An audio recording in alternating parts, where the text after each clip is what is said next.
Mboto bandem déjà été mafuta sikizeli ngabino la grande dame mais bande okana cadre actualité nza mona papa mbolela ngai bino bande otoye lisusu boye mambo zo kana mboka na biso Kongo mambo mawa ya soni ya pasi pe ya somo. Les amis bomonaki na bilili ndenge bakangi ba kidnapper bato ba terrifier peuple insécurité ya dégâts ekota na mboka Kongo tope ekota na mboka Congo. Mambo c'est vrai bandi kala.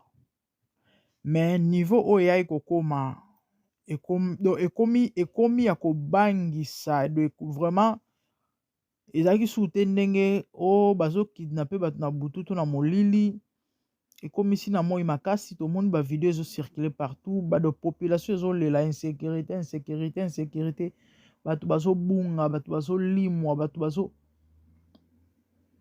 bandeko tellement alerte salemaki non bakonza mboka balobi te likambo il faut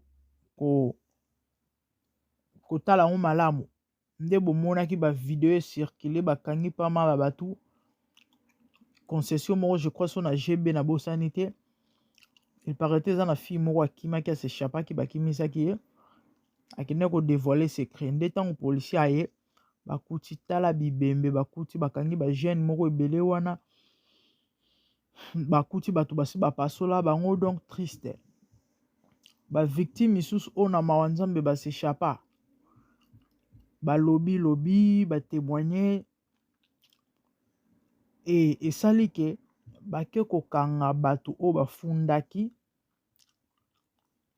bake kolokota ba misusu na bandako na bango misusu bayebi baza déjà renommé reconnu bayebi bango basala déjà biyoma mais bimara na bango bandeko kokamwa Diego bato boyebi Diego lisola Diego eleka na TV na ba réseaux sociaux tosalela ngo ba émission nayebi te soki inane si ekoki on dirait que inane ekoki nano te en tout cas soki ewumeli ena boyebi Diego aboma patronne na ye Yvonne. Pour la petite histoire, azalaki chauffeur ya mama Yvonne. Mobala mama Yvonne azala na Dubaï, abanda kozala na Dubaï. Et il paraîtrait ka ndenge yemo ndenge moko asambaki akoma ilikangwa Yvonne ndenge moko alobaki parce que basambisaki en plein air bande ko bomonaki ba image wana to landaki yango alobaki kakoma ko bima na Yvonne.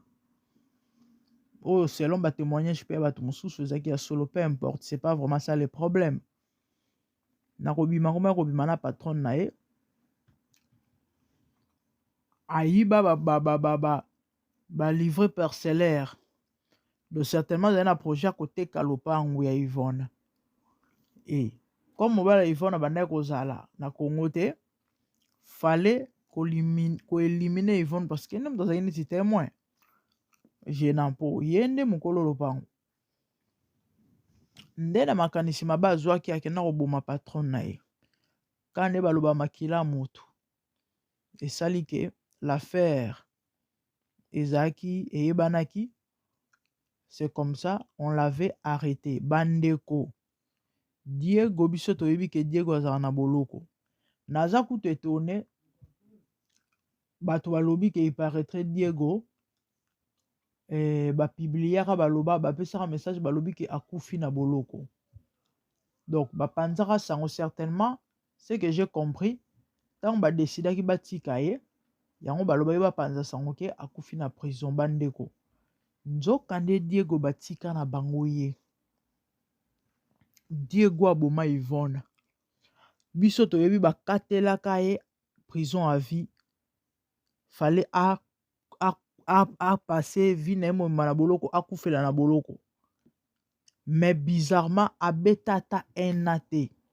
Mutu bakatele prison à vie mais abeti ata un ate bandeko. Diego Maradona balibera ye batika na bango ye. Kaka nzambe ndenge azalaka nzambe. Ba criminel, ba kidnapper, bato mabe o bako terrifier peuple congolais. Na Kinshasa, particulièrement o bauti ko kanga. Parmi bango, ba Master Diego bazawana, soki Isaac Kaba, soki pe nani, Master pire Master ya Diego. Mutu lokola Diego akoza penza camarade banani. Soki ya bato mabete, soki ye mo bomi, ba Master ne bakoza penza banani. Ba bomi kaka. Il y a un moment d'âge française, dis-moi qui tu fréquentes, je te dirai qui tu es. Les amis, nzambe sunganga ye. Ba image, tomoni babilili etamboli partout.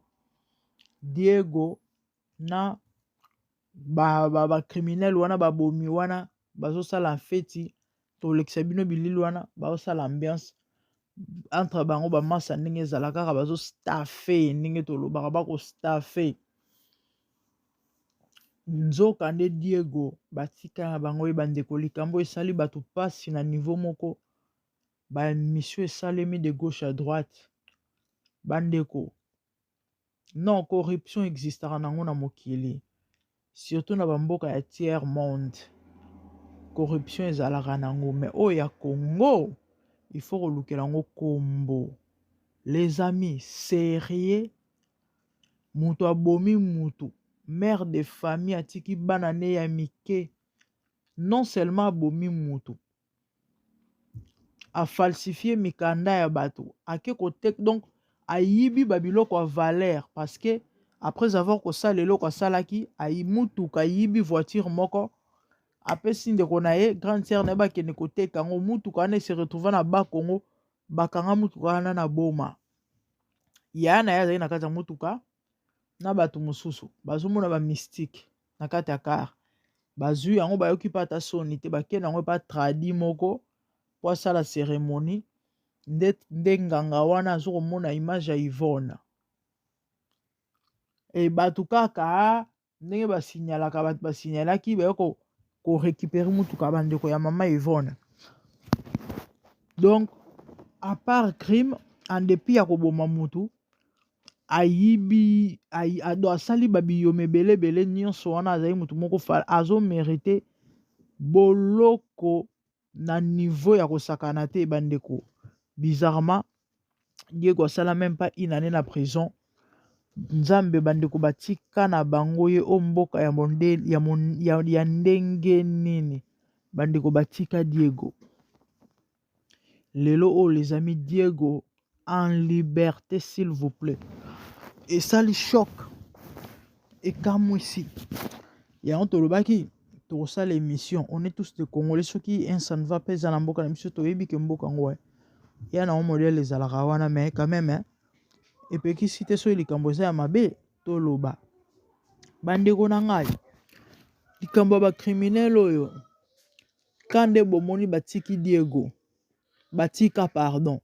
Kande bomoni batika na bango Diego azala en liberté. Ndenge pe kaka ba o bazuzu o bakotika bango. Théâtre de chez nous ba ventir. Pourquoi? Parce que nde bazawana eza na ba konzi ya mboka, ba colonel, ba policier ya ba konzi. Imaginez bato bazo samba bao basambisaki en public wana tant bazoki zoki bango batandai bango libanda ba fanti bango na mabele. Na ba victime misusu ba s'échappaki.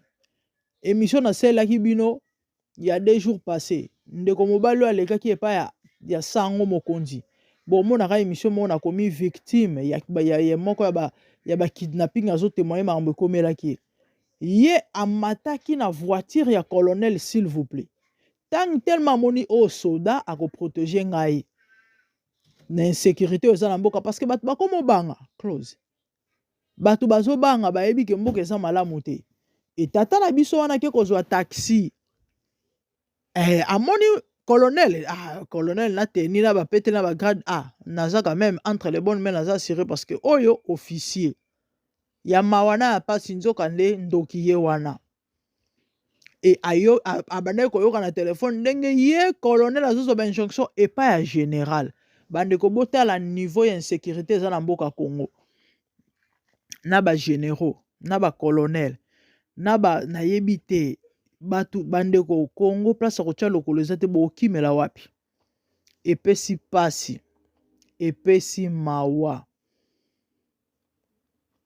bato bomoni bakangi bandeko bakotika bango na ndimi kutu te bamisu bakobeta ta ba 1 mois na baprison nde baza wana misusu kutu une semaine bakobeta te parce que oayiba plus de 150 moto donc c'est clair kaboma bato wana nyonso po oyiba moto ya moto c'est clair aboma ne bato plus de 150 ata bino moko ayibaka siko moto ya ndenge wana bakangaka ye il paraîtrait mbala ebele mais a se retrouvera libanda a corrompa magistrat na $750 bandeko botala niveau $750 magistrat tika ye avivaka na ye nini ezolakisa bandeko ke bato nde bakangi bango baosala boloko parce que nde baza na so basali boloko bato oyo batindaka bango mpo ifo bakangama or bato batindaka bango eza parmi bato wana bakonzi bazali ya mboka wana Congo ce qui veut dire bakonzi wana ifo bakangama mokonzi wapi bakokanga na mboka wapi na mboka wapi les amis c'est triste et regrettable soki mutu lokola Diego ya Pamba aosala même pas combien de mois na prison aobima ebongo général to colonel est-ce que bakozwa kuta ta temps ya kointerpeller ye jamais les amis au Congo tout est à refaire ntango Félix alobaki mboka oyo si ekufa bato bafingaka ye soi-disant eta mokonzi akoloba bongo te mais il avait raison effectivement au Congo tout est à refaire donc bato tout baza na poste na Congo il faut destituer bango même basoda parce que soda mutu aza censé protéger mboka na population bandeko soki lelo Congo etekama ya mawa mingi ya mawa mingi donc peuple moko inconscient na niveau 00 lelo so ba Rwanda bamboka mike lokola ba Rwanda bazosakana na biso Katu Kagame akonda ondire mutu aliaka ata azobanga ata Félix to azatala mebela mbinga tala mutu tala mabundi tala loboko azobanga ete po anini parce que niveau inconscience o ba congolais ba nango eze eleka ndelo pour un mine de rien Congola capable koteka mboka Congola capable koteka ndeko na ye bandeko depuis quand baboma batu likoloka ya mbongo donc yo pona moi $100 okeno koyiba mwana mutu oke kotika soki wapi bapesi $100 bota ba mamo to salaki émission récemment botali bango na ba bizarre forme bizarre de fois mona batu mo on dirait basukula mai ya mabulu on dirait baliaka te bilamba compliqué on dirait donc c'est compliqué et là que ça penza que non tant mususu bana ana ndanga na koyiba na bapesa parfois $10 na mwana moko mais botala niveau do pona loso mafuta pona mungwa mutu ane capable de livrer mutu ane capable de boma mutu mais c'est que o eza peuple te les amis Diego aboma Yvonne batika na bango Diego et bon ba généraux o bako boma bako na bango wapi bako sana bango nini yango peuple congolais tango fungula misu yango mboka ana sinote en tout cas to perdre yango to kozanga yango mambo ezosa pasi ezosa vraiment pasi makasi mais nazoyeba te moi personnellement na se situer wapi Félix aosanga pasi na motema j'ai compris que tata oyo a victime c'est vrai aza parfait te ana ba faiblesse na ye mais force à président ezalaka entourage na ye bato baotravaille na Félix balingi Félix te balingi na bango mpe mboka Congo te yango bomoni abimi le président le plus bipolaire le président le plus mauvais le président le plus donné ba qualification nyonso mabe likolo na ye pourquoi parce que bato aza na bango baza tellement mitema mabe baosala sabotage na niveau ke makambo tout ezongela ye parce que vous serez d'accord avec moi nayebi ke bato ebele bolingaka Félix te oui mais néanmoins toza baréaliste mutu tu oyo aza na fonction na mboka ana tâche aza na rôle à jouer aza na responsabilité na ye premier ministre ana responsabilité général ana responsabilité songolo ana responsabilité obulo mutu na mutu ana devoir a kosala sikoyo babato wana so baosala mambo esengeli bango basala te Félix Mutaroya osala na esika na bango peut-être vous me direz non c'est kaza faux président faux leader mais akuti bato wana est-ce que boyebaka ke basoda o baza wana Félix akuti bango wana bapolisi baza na Félix akuti bango wana bakonzi mingi bozomona wana Félix akuti bato ebele bozomona Félix akuti bango wana fala sa nini il faut peut-être du temps pota mususu aluka devoir à comprendre pardon qui est qui s'il faut que changer s'il faut bandeko au fait situation topé état Félix akuteli Congo et à moi passé surtout que Zaye ouais parce que va questionner les amis croyez-moi bomoni Congo pona okanga mbango il faut un vrai et un bon dictateur ah oui Félix Sané bon chic bon chant et le barbe français trop bon to couillon c'est une personne azanae large gentil généré normal et azana pe soda te bakabila bazala ba soda Mobutu azala soda Kabila azala soda Félix Sané mbila te bandeko ana etafte ana edirte ana e citoyen nini nde balobaka donc mambo ebele vraiment eza likolo ebove mutu na ye makanisi na ye donc eza compliqué état au Congo eza nango actuellement na Félix et passé est compliqué akobimaka mabe même s'il ne l'est pas les pauvres moi personnellement ça me fait tellement mal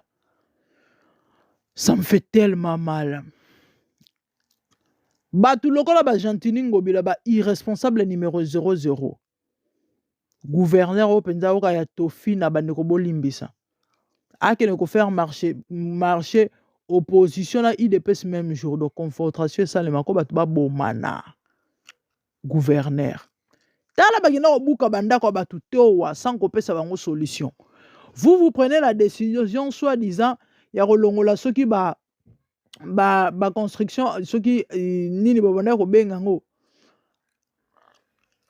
idée eza malamu mais sikoyo batu wana basomba mabele na leta te mabele za ya leta po mutu asomba ndako mikanda ko zongo na leta n'est-ce pas bino bato botekela bango bandako kana ba eta wana na ba coin wana na ba bisika wana donc ce qui veut dire si vous décidez de briser ou encore de détruire ces constructions ya ko buka bandako wana mais vous devez trouver une solution parce que mutu asomba ndako na avanda na famille na ye bino boye bobuki ndako na ye po akende wapi dites-moi po akende wapi et babuka pe esuka ndenge wana solution pe bapesa te soit disant nde babanda kobuka na croyant ke bazosalela biso soki nini de wana nyonso kapo mande esili bakoambrouye bato eya mawa mingi eya mpasi mpo na mboka Congo bande de malfaiteurs oyo elobata tato akufaki wana que les médiocres dégagent bato wana tout ba médiocre bato mabe depuis la nuit des temps ozwi ba régime tout oyo eleka même Kabila bato lokola bamende bato bangolu oyebiki bato bana bachance na mokili oyo baza bato lokola balambert mende lelo Félix azwi sous lambert mende aotravaille na ye wow Mende a travaillé na Kabuse, Mende a travaillé na Kabila le père, Mende a travaillé na Mobutu. Bobi que bato ba chance na vie baza na vie bato chance bazali bato lokola ba la mère Mende bato chance na vie. Des fois le monde est injuste Ouh! Oh mon Dieu. Hey, bato lokola bamende ata lobi akeli felo non seulement a mérité mais avivaki avivaki ne pena na mokili ko avivaki moto lokola mende ata akeli felo avivaki na mokili e bato boye mpe nzambe aza nzambe mawe oyoka mpe lobi mpe bongoli motema bokamwa mpe bomoni ye na lola bato bachance baza do na mokili ya bato asepela mela lia sakana asala mpe bamabe eleka nango mpe bongo mpe epui apres na suka nango mpe bato ya chance baza waouh bandeko mboka Congo tout est à refaire. Diego aboma mutu même pas un an na prison en liberté ba oyo basasi batu ya kosasa lokola basoso baokena bango wapi bakotika bango ce qui veut dire mabe et continuer nango kaka tokende wapi bamboka yango tozo kopense tokende kozonga parce que ya bamboka na biso après tout bapoto ya bamboka na biso te les amis sikoyo tokezonga bamboka yango na motindo ya boye nzambe okela Kongo mawa nzambe okela Kongo mawa nzambe okela Kongo mawa bandeko na pasi na motema na niveau moko mayele eza yango ya kosila nazoyeba te nasala nini nazoyeba te naloba nini nazoyeba te nakende wapi nzambe na ngai nazoyeba te nakima wapi les amis c'était ça le peu que j'avais mais nakosenga na Congolais nyonso surtout tobosana Kongo na losambo te Makomi yoloba na ngai, tous les hommes viendront à lui car il est le Dieu qui entend les prières au pluriel. Nzambo ki aliko na sa yoka losambo. Bandeko, intercédons pour notre pays. Dieu est capable de susciter un libérateur. Israël a ça 300 ans. Ce qui 400 ans na boumbo. C'est vrai, 4 siècles les a blague été. Congo n'a habité sur sali combien de siècles déjà. Israël habite à 4 siècles. Na boumbo. Bible eloba. Nzamba yoka ba cri na bango. Et un jour, atindela bango libérateur. Oeza Moïse. Malgré ba ona baba, malgré zaki facilité, malgré libérateur on peut en libérer. Po ba kende bisika ya repos ezaki bitumba, ezaki kokoso, ezaki taf batu ba kufa donc ça n'a pas toujours été facile depuis la nuit des temps mais ce qui est vrai, Israël a kotara Kana. Kongo ya mboka bilaka kande biso mo tolobaka. Kongo ya mboka nzamba pona. C'est vrai aux facilité avec tout ce que nous voyons. Mais ce qui est vrai, Dieu reste fidèle. Raison pour laquelle je vous demande, mes amis, s'il vous plaît, to sambela pona mboko. Ata bisote, mais bano bisoto obota. Un jour bazana kimi avant yeswa zonga. Po eko continuer boyete, nzamba okata mawa.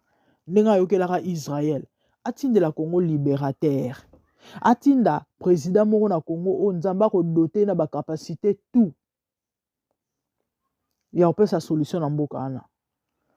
Parce que, non, c'est compliqué. Et franchement, on risque de devenir des fous. Parce que Maramozo le Kana, il faut le Kelango combo. Il faut vraiment que le Kelango combo. Ah, tuer ses bien-aimés. Tuer les amis. Tuer les humains. Tuer comme ça. Éliminer des gens. ôter des vies humaines. Qui ne vous ont rien fait. Pour l'année pour mino boana soit disant besoin un bongo. Bongo basala rangote. Allez chercher l'argent la bandenge mususu. Et borolande la batongo pe baba bato anzala te. Mutu lokola un généraux. Est-ce que vraiment un généraux na kati mboka Congo? Na ba cop na ba mafia tout tondi wana. Ba justice corrompue. Mambo kili ba colonel. Oka ba ya obenda ebo vient na dossier mo na problème moko mutu mo ba luka lekelanga hospital to sala ine cop to so e mbongo yango ya combien oteza 3000 ngana ozo combien otevi no pesa ta mo 500 te petit 500 ya moke il y a pas de souci faire ozo 1000 bokepe kuna papa comme a colonel la bangi sio pe mbongo bima ju mo 1000 achina pushi sikoyo o wana kokite ya solo wana il faut que nous roboma ba inonsa bato mais vous avez des familles pourquoi pas roboma ba sina bino na bana na binote ba inonsa bato boyebani te boa famille te lokote na moni noyoki mamo mawa Maman aleli na miso batu bomonaki maman mo babomelaki mwana ne ya 25 ans ya wewa, un beau garçon. Mwana batu bandeko okindoki te. Asali eloko te po babotole moto na ye babomi ye. Babomi ye. Mokilo to okende wapi? Mokilo to okende wapi?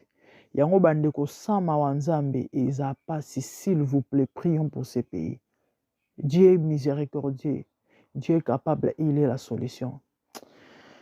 Ah, mais bandeko nana pasi na motema. Tina oloba, j'ai très mal. J'ai très mal. Très mal. Que le Seigneur nous vienne en aide. Tous un banal liboso. Kozanga te kotikela biso libone. Kozanga te kotikela biso commentaire. Kozanga te kotikela biso like. Nzamba pambola pamona bino. Namoni bino mbala sima, de bonnes choses à vous. Moi c'est la grande dame, mais quand nous sommes pour bolunga mboka show ezate. Mboka na biso bandeko to sani. Au revoir, merci, bye.